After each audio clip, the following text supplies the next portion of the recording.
우리 다 같이 하나님의 말씀 보시겠습니다. 하나님 말씀은 사도행전 8장 26절에서 40절까지의 말씀입니다.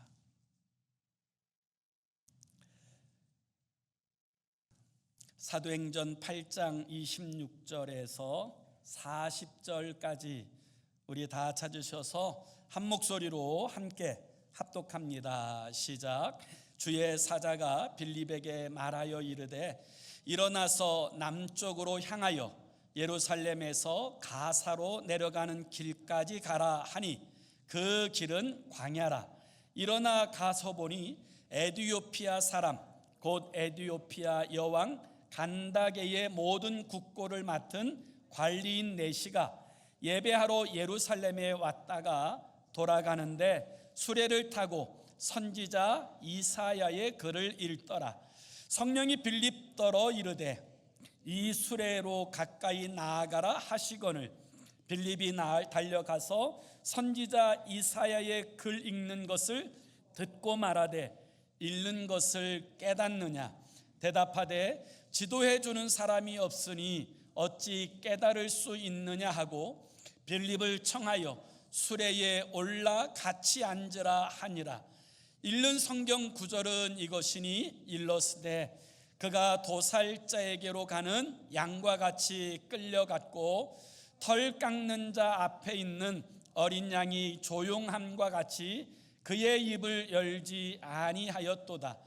그가 굴욕을 당했을 때 공정한 재판도 받지 못하였으니 누가 그의 세대를 말하리요? 그의 생명이 땅에서 빼앗김이로다 하였거늘 그 내시가 빌립에게 말하되 청컨대 내가 묻노니 선지자가 이 말한 것이 누구를 가리킴이냐? 자기를 가리킴이냐? 타인을 가리킴이냐?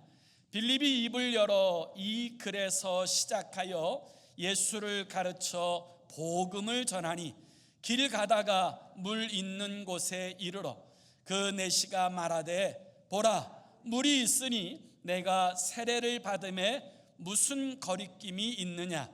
이에 명하여 수레를 멈추고 빌립과 내시가 둘 다 물에 내려가 빌립이 세례를 베풀고 둘이 물에서 올라올새 주의 영이 빌립을 이끌어 간지라. 내시는 기쁘게 길을 가므로 그를 다시 보지 못하니라. 빌립은 아소도에 나타나 여러 성을 지나다니며 복음을 전하고 가이사라에 이르니라. 아멘. 세상 사람들이 이 땅을 살아가게 될 때 보편적으로 5가지의 영향 아래서 살아가게 되어진다고 합니다. 그 영향이라고 하는 것을 다른 말로 표현하면 그 사람을 이끌어가는 것이라고 이야기할 수 있게 되겠지요. 무엇이 우리의 삶에 영향을 주는가? 무엇이 우리의 삶을 이끌어가는가? 이 5가지를 이야기해 보면 첫 번째로 의외로 많은 사람들이 이 죄책감에 혹은 죄의식에 이끌려 살아간다고 이야기합니다. 사실 우리 가운데 살아오는 날 동안에 잘못된 일 하지 않은 사람이 누가 있겠습니까? 우리 가운데 실수하지 않은 사람이 누가 있으며 또 우리 가운데 죄 짓지 않은 사람이 어디 한 사람이라도 어디 있겠습니까?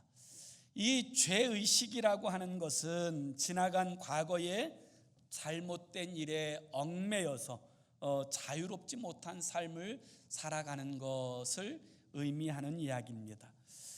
죄는 우리의 삶을 붙잡습니다. 그리고 우리의 삶을 흔들어 놓게 되어지는 거지요. 더더군다나 악한 마귀 사단은 우리의 이 연약함, 우리의 이 죄 가운데서 우리를 실패자로 낙인 찍고 또 우리로 하여금 이 죄의식에 매여 살아가도록 얽매는 그런 존재인 것을 우리는 성경을 통해서 볼 수 있습니다. 그런데 성경은 누구든지 그리스도 안에 있으면 새로운 피조물이 되어질 뿐만 아니라 자신의 죄와 잘못들을 하나님 앞에 회개하고 돌이킬 때 하나님께서는 그 사람의 죄를 용서하여 주신다라고 분명하게 말씀하고 있습니다. 무엇보다도 그리스도 예수 안에 있게 되어지면 그는 더 이상 정죄 아래 놓여지는 인생이 아니라 죄와 사망의 법에서 자유하는 인생으로 그렇게 살게 되어진다라고 성경은 분명하게 우리에게 교훈하고 있습니다. 그러므로 그리스도 예수의 사람들은 죄의식 가운데서 살아가는 인생이 되어서는 결코 안 될 것입니다. 두 번째는 원한과 분노에 이끌려 살아가는 사람들이 많이 있다라는 거예요. 이 대부분의 사람들이 이 원한을 이제 품고 있는 경우들이 있는데 자신들이 억울한 일을 당하였거나 힘든 과정을 겪었음에도 불구하고 용서하지 못하거나 그 마음의 상처의 문제를 해결하지 못하게 될 때 원한의 분노에 이끌려 살아가는 인생이 있다라고 이야기하는 것이지요. 최근에 제가 우연히 이제 텔레비전 프로그램 가운데 이혼 숙녀 캠프라고 하는 텔레비전 프로그램을 본 적이 있어요. 제가 그 텔레비전 프로그램을 보고 나서 무슨 생각이 들었냐면 이렇게 원한과 분노에 휩싸여 살아가는 사람들이 생각보다 많이 있구나 라는 사실을 깨달았습니다. 우리가 이 세상을 살아가는 일에 있어서 억울한 일도 당하고 모욕도 당하고 또 사람들로부터 수치를 경험하기도 합니다. 그때 우리가 이 문제를 해결하지 않고 원한에 붙들려 살아가게 되면 나도 모르는 사이에 분노가 표출되어지고 그가 있는 그 삶의 자리는 지옥으로 변하기가 십상입니다. 그런데 예수 그리스도께서는 당신을 십자가에 못 박으시는 그 원수들마저도 용서하셨고 그들을 위해서 기도하셨습니다. 우리 또한 용서받을 수 없는 죄인이었지만 주님의 용서하심과 은혜로 용서받고 구원받은 하나님의 백성이 되어진 줄로 믿습니다. 그런 하나님의 사람들은 더 이상 분노와 원한에 매여 살아가는 인생으로 살아서는 안 됩니다. 용서하고 또 그리고 주님이 주시는 치유와 위로 가운데 세상의 위로자로서 우리가 부름받고 그런 삶을 이루어야 되는 줄로 믿습니다. 세 번째로는 많은 사람들이 두려움에 이끌려 산다고 이야기합니다. 죽음에 대한 두려움 혹은 삶에 대한 두려움, 막연한 두려움 그리고 미래에 대한 두려움이 그 사람들을 이끌어가는 이제 원동력이 되는 때가 많이 있다고 이야기합니다. 두려움은 어떤 충격적인 일을 경험했거나 혹은 이 가정에서 이제 가정 환경 가운데서 경험되어진 그런 두려움도 있고요. 학자들에 의하면 유전적인 요인들도 무시할 수 없다고 그렇게 이야기합니다. 그런데 이 두려움 가운데 사는 사람들의 특징은 뭐냐면 그 삶을 기쁘고 감사하게 살지 못하고 늘 불안해하고 늘 염려 가운데 빠져 있고 쉽게 좌절하고 낙심하는 그런 인생을 살아가게 되어진다는 것입니다. 놀라운 것은 성경은 하나님께서 우리에게 두려워하지 말라라고 말씀하시는데 그 성경에 보면 두려워하지 말라라는 말씀이 365회 기록되어졌다고 합니다. 그것은 어쩌면 365일 매일같이 주님께서 우리에게 두려워하지 말라라고 말씀하시는 것은 아닌가 그런 생각을 합니다. 우리가 진짜 하나님이 나의 주인이시라고 믿는다면 그리고 내 인생의 생사화복이 하나님의 손에 있다라는 사실을 확신한다면 우리는 두려움 가운데 살아야 될 이유가 하나도 없습니다. 그러므로 성도들은 두려움이 우리의 삶을 이끌어가는 원동력이 되어서는 안 되는 것입니다. 네 번째는 이제 물질, 돈이 우리의 삶을 이끌어가는 그런 이제 사람들도 많이 있다는 것입니다. 우리가 살아가는 세상에 있어서 돈이 최고다. 마술사 시몬처럼 돈이면 성령도 살 수 있다. 돈이면 못할 일이 없다. 돈이 있어야 미래가 안정적이 되고 돈이 있어야 사람들로부터 인정받는다. 이런 이제 생각 가운데서 돈을 추구하고 돈에 이끌려 살아가는 사람들이 세상에는 많이 있다는 것입니다. 물론 우리가 이 세상을 살아갈 때 물질이 필요하지만 우리의 인생의 기초가 물질 위에 놓여져 있다면 그 인생은 반드시 무너질 수밖에 없습니다. 우리의 인생의 진정한 행복과 영광은 하나님과의 친밀한 관계 속에 있습니다. 그리고 주님과 바른 관계 가운데 살아가게 될 때 그 삶은 영원토록 보장되어지는 그런 복된 삶이 이루어지는 줄로 믿습니다. 다섯 번째는 이제 인정이라고 이야기합니다. 사람들로부터 인정받는 것. 그것이 그 삶의 원동력이 되는 사람들이 많이 있다라고 이야기합니다. 그들은 가족이나 친구들이나 혹은 교우들이나 또 아는 사람들로부터 인정받는 것, 그것을 중요한 가치로 여기며 살아가는 것입니다. 다른 사람들의 이목이 어떤 일들을 결정하는 기준이 되는 그런 사람들을 이야기하는 것이지요. 그러나 여러분 기억하십시오. 우리는 모든 사람을 절대로 만족시킬 수 없습니다. 그리고 그것이 우리의 삶의 의미는 절대로 되어질 수 없다라는 것입니다. 자, 그렇다면 사랑하는 성도 여러분, 우리는 무엇에 이끌려 살아가는 사람으로 살아야겠습니까? 성경은 그리스도 예수의 사람들은 성령에 이끌리는 사람으로 살아야 된다라고 그렇게 말씀하고 있습니다. 로마서 8장 14절에 보면 하나님의 아들은 누구냐? 무릇 하나님의 영으로 인도함을 받는 사람은 곧 하나님의 아들이라 라고 말씀하고 계신다는 거예요. 그래서 성도들은 하나님의 영이신 성령의 인도하심 가운데 살아가게 될 때 그 삶이 복되고 영광스러운 삶이 되어질 수 있다라고 성경은 분명하게 우리에게 교훈하고 있다는 것입니다. 예수님도, 하나님의 독생하신 아들이신 예수님도 그 삶이 성령에 이끌리는 삶을 행하셨습니다. 누가복음 4장 1절에 보면 예수께서 성령의 충만함을 입어 요단강에서 돌아오사 광야에서 40일 동안 성령에게 이끌리시며 이렇게 말씀하고 있습니다. 예수님은 성령에 이끌리시는 삶을 사셨습니다. 공생의 모든 기간 동안에 성령에 이끌리시고 이 성령의 능력으로 하나님의 역사하심과 영광을 나타내셨던 삶이 바로 주님의 삶입니다.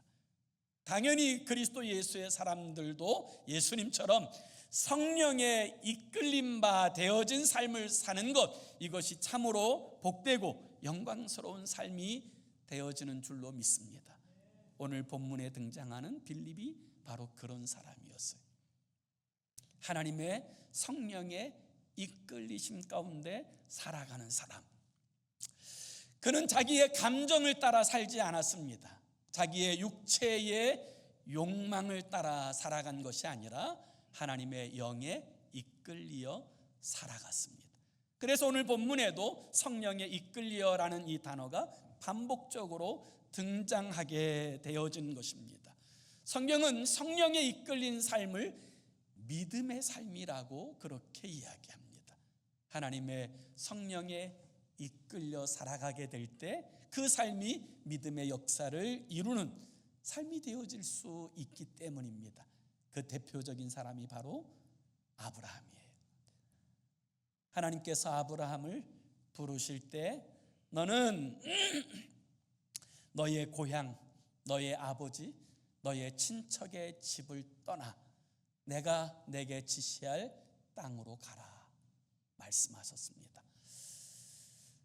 사실 아브라함 시대에, 고대 근동 시대에 자기의 그 가족이라고 하는, 자기의 친척이라고 하는, 자기의 고향이라고 하는 이 울타리를 벗어나 한 번도 가보지 않은, 갈 바를 알지 못하고 나아가는 삶은 위험한 삶입니다.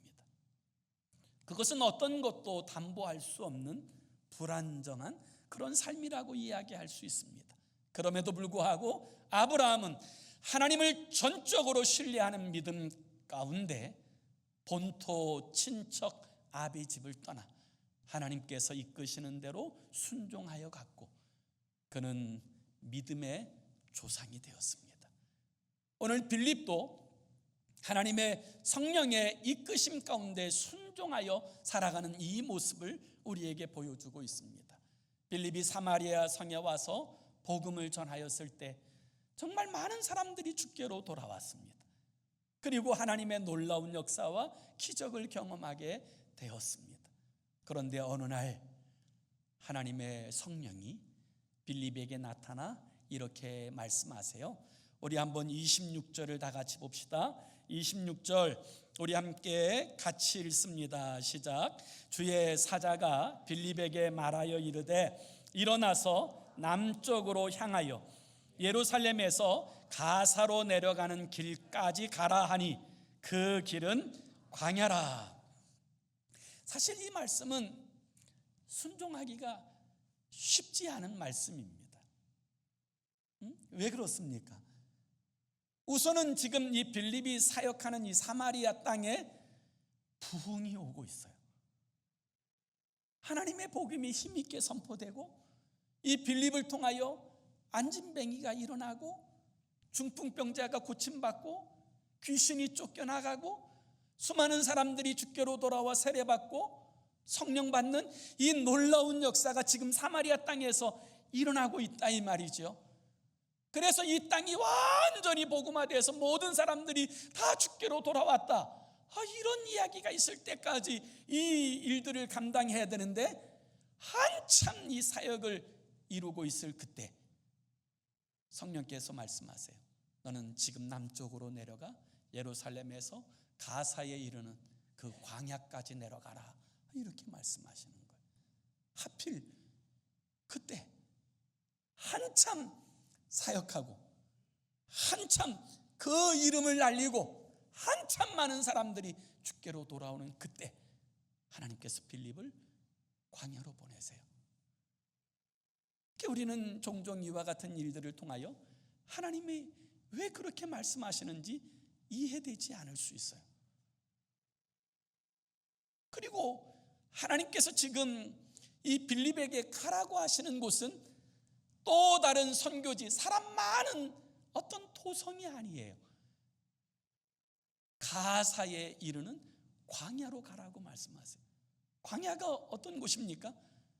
사람 살지 않는 곳, 거기에 복음 전할 사람도 아무도 없는 그 땅으로 주님께서 가라고 말씀하세요. 휴가를 주시는 것도 아닌데 주님께서 그 거친 광야로 내려가라고 말씀하셨을 때 빌립은 왜 그렇게 말씀하시는지 도무지 이해할 수 없었을 거예요. 무엇보다도 이 사마리아에서 이 가사에 내려가는 광야까지의 거리가 144km예요. 이 가사 광야까지 가려고 그러면 반드시 사마리아에서는 예루살렘을 거쳐서 그리고 가사 땅으로 내려가야 되는데, 이 사마리아에서 예루살렘까지가 74km, 그리고 이 예루살렘에서 가사 광야까지가 70km. 그렇다면 하나님께서 정말 가사에 이 복음이 필요해서 누군가를 보내야 된다면 누구를 보내는 게 빨라요? 예루살렘에 있는 성도 가운데 한 사람이나 예루살렘에 있는 그 사도를 보내어서 그렇게 가사 광야에서 누군가를 만나게 한다면 더 합리적이고 더 효과적인 사역을 이룰 수 있지 않을까, 여러분 이렇게 생각할 수 있지 않겠어요? 그런데 왜 하필이면 지금 한참 열심히 일하고 있는 빌립을 불러서 광야로 내려가라고 말씀하시는 것일까요? 하나님께서 우리에게 말씀하실 때, 성령께서 우리를 감동하실 때 때로 그것은 우리의 이성의 영역 아래 있는 것이 아닐 수도 있어요. 불합리하게 보이는 그런 것일 수도 있어요. 그런데 우리가 하나님의 성령의 이끄심 가운데 순종하게 될 때 우리는 왜 하나님께서 이 상황에서 이렇게 하라고 말씀하셨는지 순종하고 나서야 그 사실을 깨닫게 되어지는 거예요. 빌립은 놀랍게도 하나님의 영이 그렇게 이끌어 가시자 철저하게 순종합니다. 그래서 예루살렘을 거쳐 가사에 이르는 광야에 나아가게 되었을 때 멀리서 수레 한 대가 내려옵니다. 그리고 그 수레에 가까이 가라고 하시는 하나님의 성령의 감동을 따라 수레에 가까이 가게 되자 이 수레에서는 성경 읽는 소리가 들려오기 시작해요. 이사야서의 말씀을 읽는 그런 소리가 들려옵니다. 그래서 빌립이 그 수레에 가까이 가서 이렇게 묻습니다. 지금 당신이 읽고 있는 그 말씀의 내용을 이해하십니까? 그게 무슨 뜻인지 아십니까? 라고 그렇게 물어요. 우리 한번 30절을 다 같이 볼까요? 이제 30절부터 봅시다. 30절. 우리 30절 같이 읽습니다. 시작. 빌립이 달려가서 선지자 이사야의 글 읽는 것을 듣고 말하되 읽는 것을 깨닫느냐? 당신이 읽고 있는 그 말씀이 무슨 말씀인지 이해되십니까? 이렇게 묻는 거예요. 그러다 뭐라고 대답합니까? 우리 31절도 같이 읽습니다. 시작. 대답하되 지도해 주는 사람이 없으니 어찌 깨달을 수 있느냐 하고 빌립을 청하여 수레에 올라 같이 앉으라 하니라. 이게 무슨 뜻인지 제가 어떻게 알겠습니까? 누군가 알려주지 않는데 이게 무엇을 말하는지 알 수 없습니다. 그러니 올라와서 같이 앉아서 이야기해 주십시오. 그리고 나서 이제 마침 이 내시가 살펴보는 이 성경 구절의 내용이 어디냐면 32절과 33절이에요. 우리 32절, 33절도 같이 읽습니다. 시작. 읽는 성경 구절은 이것이니 일러스되 그가 도살자에게로 가는 양과 같이 끌려갔고 털 깎는 자 앞에 있는 어린 양이 조용함과 같이 그의 입을 열지 아니하였도다. 그가 굴욕을 당했을 때 공정한 재판도 받지 못하였으니 누가 그의 세대를 말하리요? 그의 생명이 땅에서 빼앗김이로다 하였거늘. 이 말씀은 어디 말씀입니까? 우리가 이 말씀에 대해서 구체적으로 이해하려고 하면 한번 여러분의 성경을 펴보세요. 이사야서 53장부터 한번 보시겠습니다. 이사야서 53장 우리 4절부터 우리 8절까지 말씀을 한번 다 찾으셔서 함께 같이 읽어봅니다. 4절에서 8절까지 시작. 그는 실로 우리의 질고를 지고 우리의 슬픔을 당하였거늘 우리는 생각하기를 그는 징벌을 받아 하나님께 맞으며 고난을 당한다 하였노라. 그가 찔림은 우리의 허물 때문이요 그가 상함은 우리의 죄악 때문이라. 그가 징계를 받음으로 우리는 평화를 누리고 그가 채찍에 맞음으로 우리는 나음을 받았도다. 우리는 다 양 같아서 그릇 행하여 각기 제 길로 갔거늘 여호와께서는 우리 모두의 죄악을 그에게 담당시키셨도다.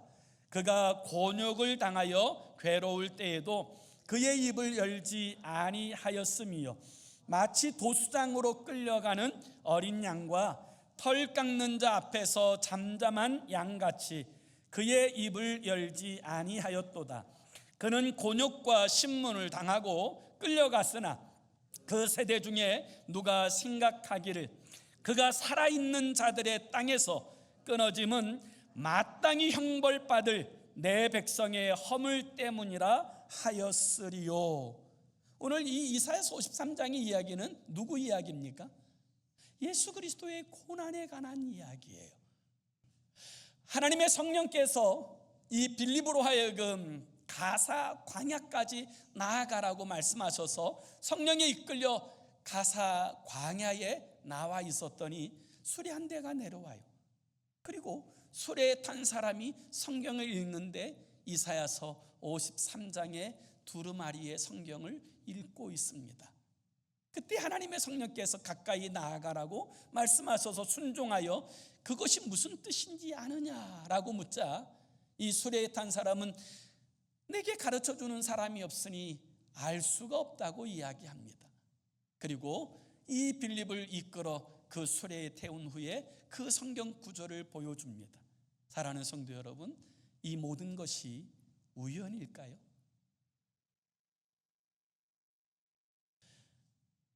여기에 등장하는 에디오피아의 넷이 여왕의 국고를 맡은 이 사람은 에디오피아의 재무부 장관입니다.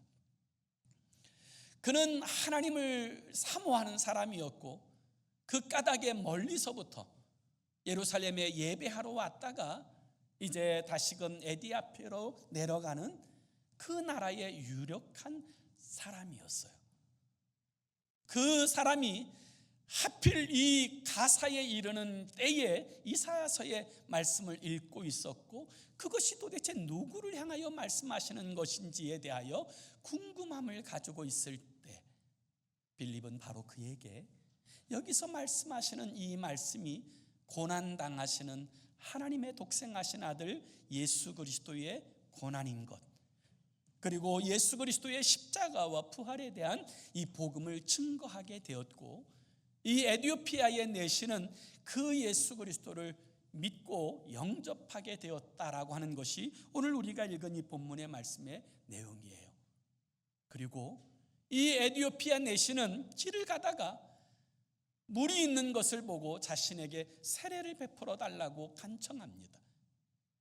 이것은 자신이 그리스도 예수의 사람으로 살겠다고 하는 결단의 고백을 의미하는 거예요. 이제부터는 예수 믿는 사람으로 살겠다는 거예요. 그래서 36절에 보면 이렇게 말씀하고 있습니다. 다시 36절로 돌아가면 길 가다가 물 있는 곳에 이르러 그 내시가 말하되 보라 물이 있으니 내게 세례를 받음에 무슨 거리낌이 있느냐, 내가 세례 받는 일에 무슨 문제가 될 것이 있습니까? 라고 물어요. 그리고 나서 37절에 보니까 없음 이렇게 등장하는데요.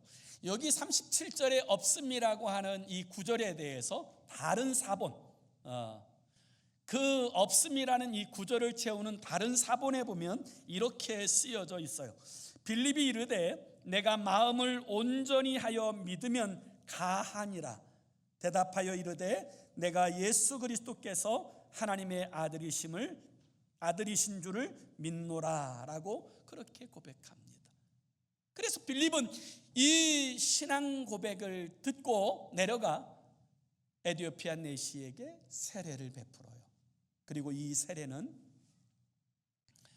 기독교 역사상 이방인에게 베푼 첫 번째 세례의 이야기로 기록되어지게 됩니다. 자, 한 사람 빌립이 하나님의 성령에 이끌려 이 사마리아에서 가사 광야까지 나아가 그 에디오피아 내시에게 복음을 전하게 되었을 때 이 사건으로 말미암아 이 에디오피아 재무부 장관인 이 내시는 구원을 받습니다. 그럴 뿐만 아니라 그의 구원을 통하여 그의 가정과 그의 나라와 이 아프리카 대륙의 새로운 영적 지도가 이루어지게 되어집니다. 사랑하는 성도 여러분, 인류 역사상 기독교를 그 자신의 나라의 종교로 처음으로 인정한 나라가 어느 나라인 줄 아십니까? 바로 에디오피아예요. 로마는 313년에 기독교를 여러 종교 중에 한 종교로서 공인하게 되고 그리고 394년에 비로소 기독교를 로마의 종교, 로마의 모든 국민들은 기독교인이라고 하는 이 사실을 인정하는 국가의 공인 종교로서 받아들이게 되어집니다. 반면에 에티오피아는 325년에 기독교를 에티오피아 국가의 종교로, 유일한 종교로 받아들이는 놀라운 일이 벌어져요. 그런 역사가 일어나게 되었던 것은 이 에티오피아 내시에 관한 이야기로부터 시작되는 거예요. 그리고 현재도 에티오피아 국민의 62.8%가 기독교인입니다. 그럴 뿐만 아니라 이슬람 세력이 남하하는 일에 있어서 이 에티오피아가 그 남하하는 것을 막는 방파제로서의 역할을 했기 때문에 지금 이 남아프리카 쪽에는 이 기독교가 왕성하게 성장할 수 있게 된 배경이 되어진 거예요. 단 한 사람의 순종.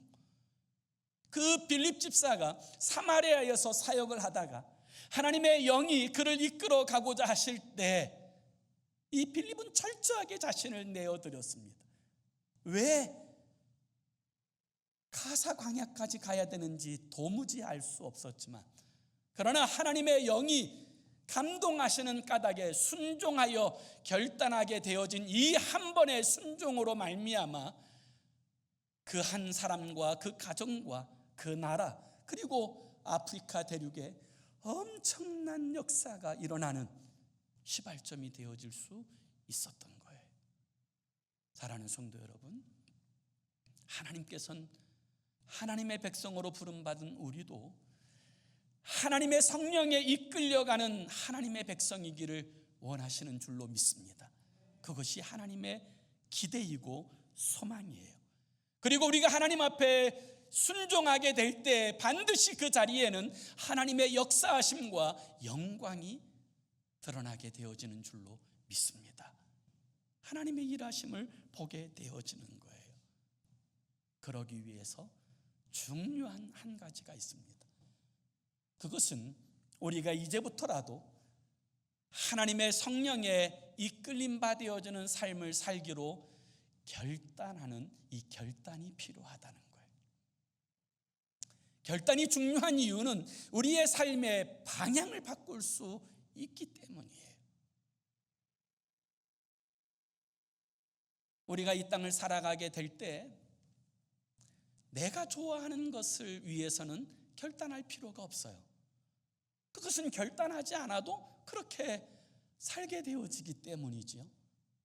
그러나 내가 좋아하지 않지만 꼭 해야 될 일이 있다, 그 일을 위해서 내가 쓰임받아야 된다고 한다면 그 일에는 반드시 결단과 의지가 필요합니다. 성경은 내가 하고 싶어 하는 대로 행하여 살아가는 삶을 육체의 소욕이라고 그렇게 이야기합니다. 잘 먹고 잘 사는 육체의 소욕은 결단할 필요가 없어요. 뭐 어떤 의지를 가질 필요가 없어요. 가만 놔둬도 그렇게 추구하고 살아갑니다. 그러나 우리를 향하신 하나님의 그 뜻을 이루어 드리려고 하는, 해야 될 일을 하기 위해서는 결단이 필요합니다. 왜냐하면 결단하지 않으면 그 일을 이룰 수가 없기 때문이에요. 그래서 오늘 우리에게 중요한 것은 무엇이냐면, 내가 이 세상을 살아가는 동안에 육체의 소욕대로 살아갈 것이 아니라 하나님의 성령의 소욕을 따라 살아가기로 결심하는 결단이 우리에게 필요하고, 우리가 이 결단을 하나님 앞에 드리고 성령을 좇아 하나님의 말씀을 좇아 행하여 살아가게 될 때 그 삶의 자리에는 반드시 성령의 열매가 맺혀지고 하나님의 역사하심과 영광이 드러나게 되어지는 줄로 믿습니다. 그래서 여러분, 우리에게 결단이 필요해요. 저는 우리 모든 성도님들이 다 제자 훈련 좀 받았으면 좋겠어요. 물론 그 시간이 짧지는 않아요. 8, 9개월이라고 하는 제법 긴 기간이지만 정말 그 제자 훈련을 받게 되면 내가 일평생 신앙생활했던 것보다 더 깊이 주님을 알아갈 수 있고 더 주님을 사랑할 수 있게 되어진다고 저는 믿습니다. 그 시간은 절대로 허비하는 시간이 아니라 우리의 영혼을 살찌우고 정말 우리로 영적인 근육을 갖게 하는 놀라운 은혜의 시간이 되어지리라고 저는 확신합니다. 저는 사역 훈련 좀 했으면 좋겠어요. 내 남은 생애가 하나님의 영광을 위해서 쓰임받아지는 것보다 더 영광스러운 것은 저는 없다고 믿기 때문에 그렇습니다. 그러므로 사랑하는 여러분, 결단하십시오. 많은 사람들은 자신이 하고 싶어 하는 대로 살아갑니다. 어떤 사람들은 죄의식과 원한에 이끌려 살아갑니다. 어떤 사람들은 두려움과 또 물질에 그리고 사람의 이목에 이끌려 살아갑니다. 그러나 하나님의 백성들은 하나님의 말씀에 이끌려야 되고 하나님의 성령에 이끌려 살아가야 될 줄로 믿습니다. 그 삶이 하나님이 기대하시는 삶이기 때문이고 그리고 그 삶이 하나님의 영광을 보는 복된 삶이기 때문입니다. 그 거룩한 삶을 결단하는 저와 여러분의 삶이 되기를 예수 이름으로 축원합니다. 기도합시다. 우리 함께 같이 기도하기 원하는데요, 이렇게 기도했으면 좋겠어요. 주님, 육체와 마음에 원하는 것대로 살아가는 삶이 아니라 하나님의 성령에 이끌리는, 하나님의 말씀에 이끌리는 삶을 살게 하셔서 하나님의 나라를 우리의 삶의 자리에 세워내는 주의 성도가 되게 해달라고.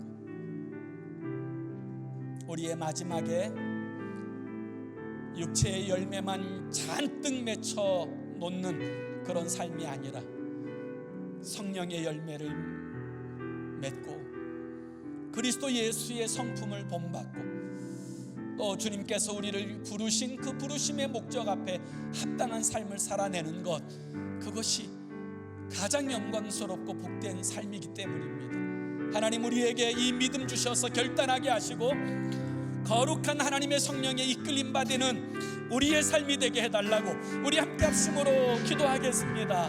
하나님 아버지, 정말 우리가 이 땅을 살아가게 될 때 어떤 이들은 아버지 자기가 하고 싶은 대로 육체와 마음에 원하는 것대로만 살아가는 사람들이 있습니다. 어떤 사람들은 죄의식에 이끌려 살아가고 어떤 사람들은 원한의 분노에 사로잡혀 살아갑니다. 어떤 사람들은 세상의 염려와 근심과 걱정, 두려움과 그 낙심에 사로잡혀 살아가고 어떤 사람들은 물질에 이끌리고 어떤 사람들은 사람의 이목에 이끌려 살아갑니다. 그러나 그리스도 예수의 사람들은 하나님의 성령에 이끌림 받아야 되는 줄로 믿습니다. 그리스도 예수의 사람들은 하나님의 말씀에 감동되어 순종하며 살아가야 되는 줄로 믿습니다. 우리가 그럴 때 하나님께서 우리를 통하여 이 땅에 영광스러운 하나님의 영광을 나타내시기 때문입니다. 하나님 아버지, 우리의 삶이 허비되는 삶이 아니라 주의 영광을 위하여 쓰임받는 삶이 되게 하시고 하나님의 선하신 뜻을 이루어가는 그런 복된 삶이 되도록 우리 주님 다스려 주시고 아버지 하나님이 거룩한 결단에 우리 사랑하는 모든 성도들이 참여하게 하시고 결단하여 하나님의 영광을 위해서 그 삶이 쓰임받도록 다스려 주시옵소서. 우리 하나님께서 통치하여 주시옵소서.